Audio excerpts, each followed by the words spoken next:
Juste un exemple pour montrer comment le système s'attaque aux ados, si je puis dire, mais sous des apparences de créativité. Il ne faut jamais tuer la créativité du créateur. Je ne sais pas si vous voyez, mais le truc entouré en rouge, il y a marqué tout public. Tout public, c'est-à-dire tout le monde peut y aller, donc vous envoyez vos gamins tranquilles. Voilà.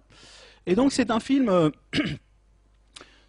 c'est la fille d'une candidate à l'élection présidentielle aux États-Unis apparemment. Voilà, qui finit par s'envoyer en l'air avec sa prof. Bref, voilà, elle est géniale, elle est super douée, elle est créative, elle est belle, etc., etc. Et voici quelques images du film, c'est en anglais, mais c'est pas trop gênant parce que c'est le genre de film. Vous ne le croyez pas?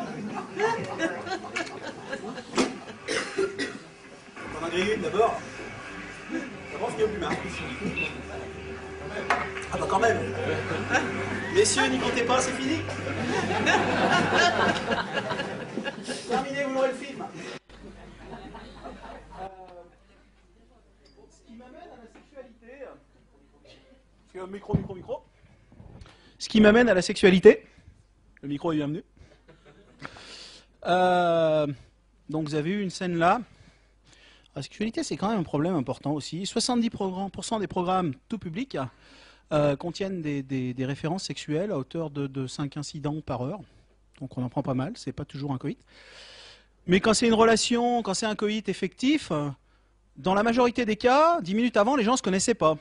Donc le schème principal, c'est « Viens là, salut, comment tu vas, mets-toi sur la table, on fait notre affaire et on s'en va ». En gros, ça se passe comme ça une fois sur deux. Le préservatif, vous ne le voyez jamais.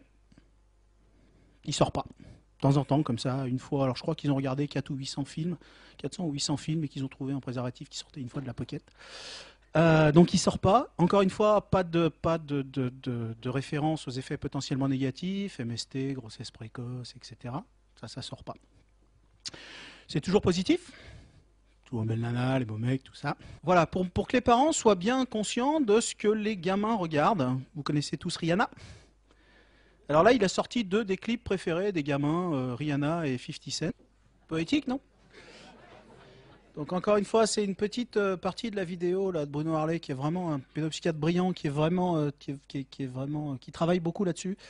Et j'en profite pour le rendre hommage. Il a aussi beaucoup travaillé dans sa vidéo. Il a inclus un certain nombre de choses sur les jeux vidéo, qui sont un sujet qui m'intéresse beaucoup et qui ont aussi ce genre de choses.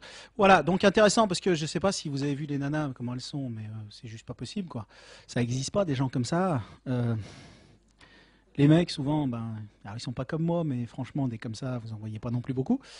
Le rôle de la femme, au niveau des stéréotypes sociaux, c'est quand même assez impressionnant. Qu'est-ce que ça veut dire? Les ados qui sont exposés à ça, mais au film, à ce genre d'images, à terme, ça veut dire tout le monde couche, c'est 40%. Ça veut dire qu'il n'y a pas d'effet négatif. Ça veut dire que c'est marrant, c'est sympa, c'est plutôt cool. C'est vrai que ça peut être plutôt cool, mais bon. Ça veut dire, surtout, si je couche pas, je suis nul. Donc tout ça, ça nous amène à des passages à l'acte plus précoces, moins protégés, et avec une multiplication de partenaires.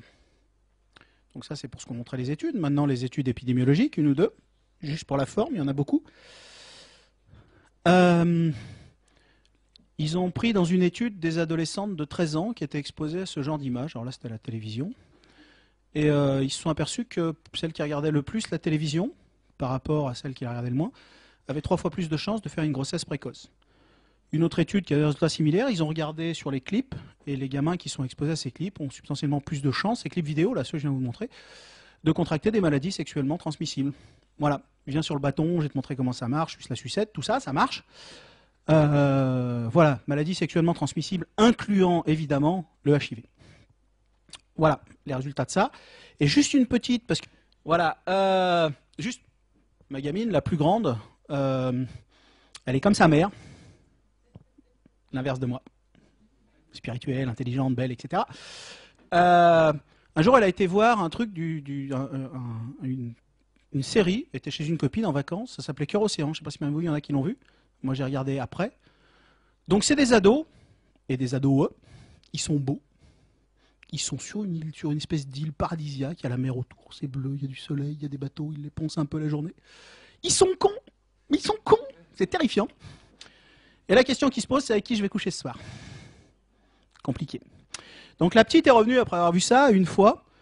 Elle s'est assise, elle est son indice de masse corporelle, pour vous donner une idée, si elle perd encore 1 kilo, elle est dans la maigreur. Donc elle est grande, elle est filiforme, bref, donc il ne faut pas qu'elle en perde plus. Elle s'est assise et elle a dit à sa mère, non, ça je peux pas manger là, je vais grossir. Jusque-là, ça va. Et si je grossis, j'aurai plus d'amoureux. Voilà. Donc ces idées-là, une fois, franchement, alors on se bat encore, elle n'est pas anorexique, mais franchement, il faut ramer pour lui faire bouffer du pain et des pâtes. Hein. Parce que si je suis grosse, j'aurai plus d'amoureux. Et c'est toujours dans le système, et on a beau causer, ben, c'est toujours dans le système. Il a suffi d'une fois. Imaginez quand c'est des dizaines et des dizaines de fois, je vais vous donner un exemple, ils ont amené la télé dans une île des Fidji, qui n'avait pas la télévision, c'était une population aborigène qui voyait les rondeurs comme un marqueur social positif. Alors j'ai pas dit l'obésité, j'ai dit les rondeurs. Ils ont fait une petite... les chercheurs, ils leur ont amené la télé, parce que ces gens-là, quand même, il faut les civiliser. Donc ils ont regardé, les chercheurs sont venus, avant l'arrivée de la télé, ils sont revenus 3 ans après, et ils ont regardé ce qui s'était passé. Avant, ils ont fait un petit sondage, il y avait quasiment 0%, mais il n'y a pas quasiment, ils ont trouvé 0% de gamines au régime, et ils ont trouvé 0% de troubles du comportement alimentaire, anorexie, vomissement, etc. Quand ils sont revenus 3 ans après, rien d'autre n'avait changé, dans d'autres îles c'était resté la même chose. Ils ont trouvé qu'il y avait 70% des gamines qui avaient fait un régime, des ados, 70%. Et ils ont trouvé qu'il y a 11% des gamines qui avaient des troubles du comportement alimentaire et qui se faisaient vomir, notamment, pour contrôler leur poids. L'effet de la télé, il est là. Il n'y a pas fallu longtemps pour transformer complètement les représentations que ces gamines avaient de leur corps, du corps et de la place de la femme et de la façon dont la femme devait paraître. Voilà. C'est des poids qui sont lourds, c'est des manips voilà, qui là sont propres. Il y a eu la même au Canada il y a un peu plus longtemps où ils ont montré que les rôles sociaux, avant l'arrivée de la télé, bah, les rôles sociaux étaient répartis. Le gamin, il était aussi capable de dire papa il fait la vaisselle et voilà et maman elle lit le journal. Et après l'arrivée de la télé, plus du tout. C'était papa il lit le journal et maman elle fait la vaisselle. Moi j'aime bien en même temps, hein, mais bon.